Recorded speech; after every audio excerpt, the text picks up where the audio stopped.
propellers, and jet planes from all over the world fly in and out of New York's international airports. Right now, Jet Flight 801 is approaching the gate where passengers for San Francisco will board the plane. A huge moving corridor swings into place.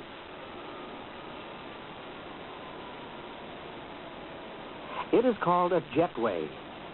Through it, passengers can board the jet plane directly from the waiting room, safely and comfortably, regardless of the weather. The airport bus is already bringing passengers for Flight 801. But Sue and Bob Allen are at the gate ahead of time. They are taking their first airplane trip alone. The passenger supervisor, Mr. Peterson, is there to help them. They can be the first passengers to board the plane, he says, as he leads them to the boarding area. Grandpa Allen is a little worried. You see, Mrs. Allen and I just couldn't make the trip to San Francisco. Their parents, they've just found a house out there, and quite naturally they want the children with them. Really, there's no problem. We often have children traveling alone. Oh, by the way, let me introduce you to our stewardess. Miss Murray, Mr. and Mrs. Allen. This is Susie and Bobby. Oh, it'll be fun having them on board. Say, it looks like you have another passenger here. Oh, she won't be any trouble. No trouble at all, except she can't ride in the main cabin. However, if she has a ticket, I'm sure Mr. Peterson will find room for her. Flight 801, non-stop to San Francisco. Grandpa and Grandma will have to say goodbye here, for only passengers are allowed to go out to the jetway leading to the plane. There's Mr. Peterson, just putting Skippy into a box, specially made for dogs and cats that travel by plane. Goodbye, Skippy. Goodbye, Grandpa and Grandma, shout the children. And they hurry on to find a seat in the big and comfortable cabin of the jet. Now the other passengers begin to board the plane through the jetway. While the passengers get seated, Bob and Sue turn to the many interesting sights of the busy airport. Mechanics check and service the big jet engines. Men load luggage into special containers, which are then covered and closed and driven to a loading hatch under the plane. One container after another is then lifted inside the plane and moved into place by a conveyor. Other men load the mail into the plane and food for the passengers. Through the window, Sue can see the traffic control tower. It is higher than the other buildings, so traffic officers can see the planes coming and going. Their job is to direct traffic at the airport. Flight 801, use runway 21 left. Advise when ready to taxi. Captain Mills replies, Idlewild ground control, Flight 801, ready to taxi. now the plane is ready to leave. Before takeoff, Miss Murray helps Bob and Sue fasten their seatbelts. Seatbelts make takeoffs and landings safer for the passengers. Just before takeoff, the pilot gets his final flight orders this way, and the dispatcher gives the all-clear salute, which means, go ahead. And off she goes from the loading ramp to the jet runway. Jets are so big that they need very long runways for takeoffs. And they fly so high that more air and oxygen must be added to the air in the cabin so that the passengers will be able to breathe comfortably. Before takeoff, the hostesses explain the use of supplementary oxygen equipment. Miss Murray points to the backs of the seats where oxygen masks are kept. She shows how to use the masks in case the air in the cabin should drop below normal pressure. Place the mask over your nose and mouth and adjust the headband. Breathe normally and continue to wear your mask.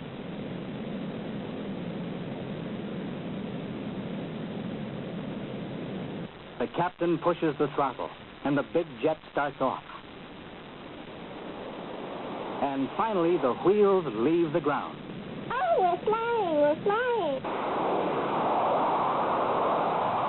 Soon they are high over the airport, the four jet engines working at full power. Jet engines have no propellers.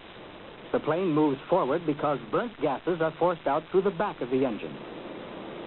These jet engines have enough power to fly at almost 600 miles per hour. The jet is climbing higher and higher, leaving New York City far below. Captain Mills welcomes the passengers aboard. Today we're going to fly at an altitude of 28,000 feet. Our flying time will be just under 6 hours. Captain Mills his first officer, and the flight engineer sit in the cockpit of the plane. The cockpit contains hundreds of instruments.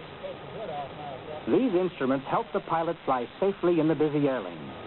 Right now, the captain is setting one of the radio dials. But look who is coming. Children, would you like to have some lunch?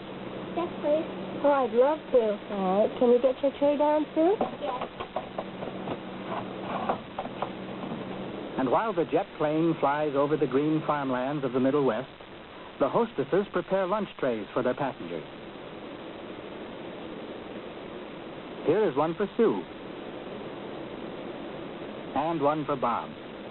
See how neatly everything is arranged on the tray? Meat, vegetables, dessert, and milk. Sue is enjoying her lunch. As the passengers eat, the plane continues its westward journey over the Great Plains. Would you like to take a nap? No, thank you. Airplane seats are comfortable. You can push the backrest down and curl up. Many passengers like to take naps.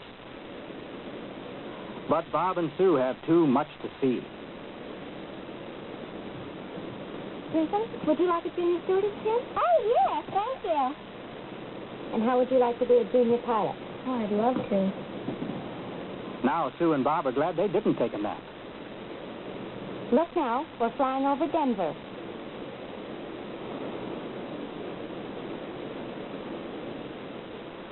Miss Murray thinks that a little walk through the plains would make a pleasant change for Sue and Bob. She is taking them to the lounge in the front of the plane. Sue finds a map on the table. Miss Murray, where are we now? We're exactly here, Susan. This is First Officer Jennings. We are about to cross the Continental Divide. The Continental Divide is a ridge of high mountains separating rivers flowing to the east from those flowing to the west. Sue wonders how the pilot can fly or find the airport in cloudy weather. Miss Murray tells her about the special instruments that guide the plane at night and in bad weather. Radio signals direct the plane on its way and to the landing site, almost as if it were gliding along a highway. The captain calls the San Francisco Flight 801 Center. over Lake Tahoe at 28,000. Flight 801 cleared to Oakland, Omni. Cross Sacramento at 11,000 or above. Susan, since you're a junior stewardess, would you like to pass some for me today? Okay. What about me? Oh, I have a box for you, too. There's one for you. And this one for you, Susan.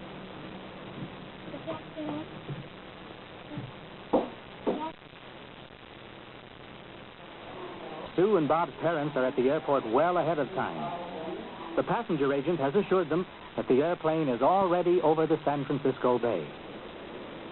Fasten your seatbelts, please. Already? Sue and Bob are surprised. Wasn't this a quick flight? Below, they can see the city where their new home will be. Sue and Bob can scarcely wait to see their parents. And here is the airport. Slowly and carefully, their jet approaches the landing field. And soon the wheels touch the runway in San Francisco.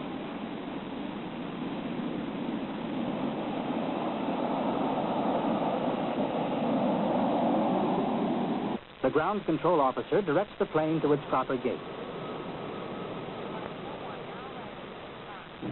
Bye, Susie and Bob. You've been wonderful passengers. Out go Bob and Sue, running to meet their parents. And here comes Miss Murray with Skippy. Bob and Sue can't wait to tell their parents all about their first jet airplane trip.